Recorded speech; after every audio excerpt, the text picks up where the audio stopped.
अद्यापर्यंत ह्या प्राचार्यांवरती, ज्या रंधिरे मॅडम आहेत किंवा हे सानप सर आहेत, चापक स्वार आहे, या काउन्सिलर आहे, यांच्यावरती शो कॉज देऊन यांना का नाही प्रश्न विचारला? आणि हे व्यक्ती जोपर्यंत त्या पदावरती असतील तोपर्यंत कुठलाही तपास हा योग्यरित्या होणार नाही.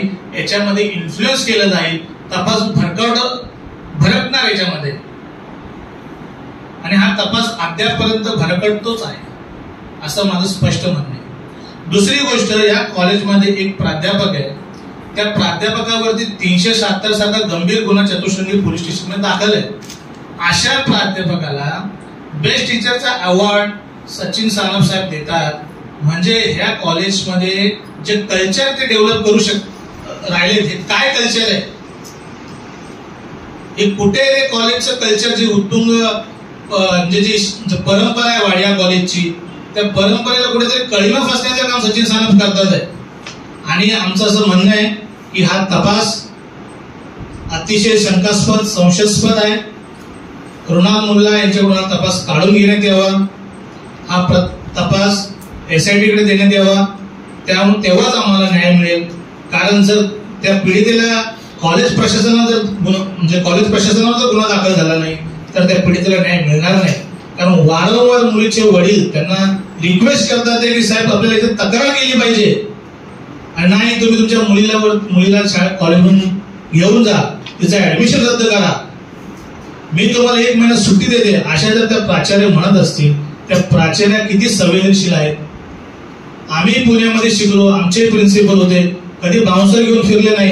हे सचिन सानपचे असे कुठले व्यवहार आहेत, कुठले असे ते कामं करतो की त्याला बाउन्सरची गरज पडते कॉलेज कॅम्पसमध्ये?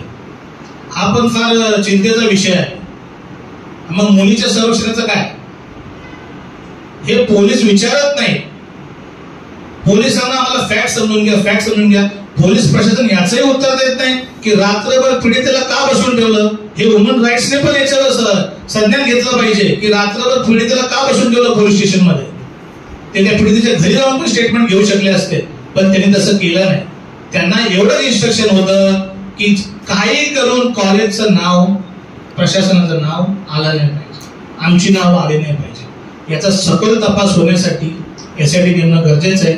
मी गृहमंत्र्यांना विनंती करतो की त्यांनी SIT नेमावी, आणि जोपर्यंत SITचा तपास होत नाही तोपर्यंत हे पोलीस कर्मचारी आणि हे वाड्या कॉलेजचे जे कर्मचारी आहेत, सचिन सानप, चाबुक स्वार, चांडक, बागवान मॅडम, हे जे कोणी आहेत यांना सर्वांना पदावरनं निलंबित करावं, याचा सखोल तपास करावा आणि सर्व सत्य आलं पाहिजे.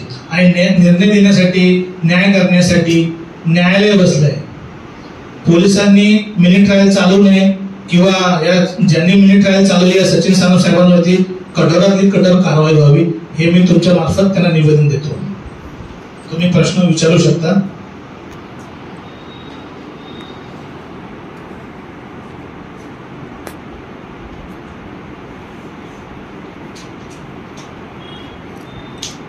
पोक्सो मध्ये सेक्शन 21(2) त्याच्यामध्ये क्लिअरली लिहिलेलं आहे, जर आपल्याला ही घटना माहीत पडली तर पोलीस प्रशासनास तात्काळ कळवणे हे मॅन्डेटरी सांगितलेलं आहे.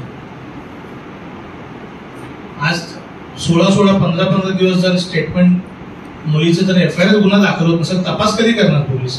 आणि मीनवाईल 6 तारखेला त्यांचं असं म्हणणं आहे की 7 सप्टेंबरला जी घटना माहीत पडली, जर त्यावेळी तात्काळ पावलं उचलली गेली असती, तिच्या पालकांना जरी सांगितलं असतं, तरी 12 सप्टेंबरला तिच्यावर झालेली घटना आहे ती घडली नसती.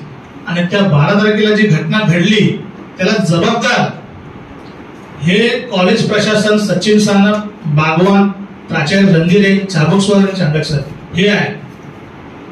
यांनी जर 6 सप्टेंबरला संज्ञान घेतलं असतं तर ही तिच्याबरोबर जी 12 तारखेला जी घटना घडली, नंतर तिचे जे पोर्नोग्राफिक, तिचे जे व्हिडिओ, तिचे जे फोटोज व्हायरल झाले, हे झाले नसते.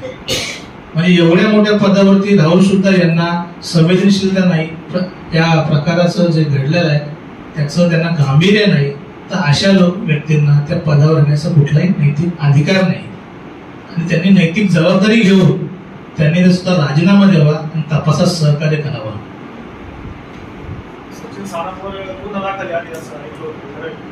नाही, त्या संदर्भात नाही, आम्ही फक्त या संदर्भातच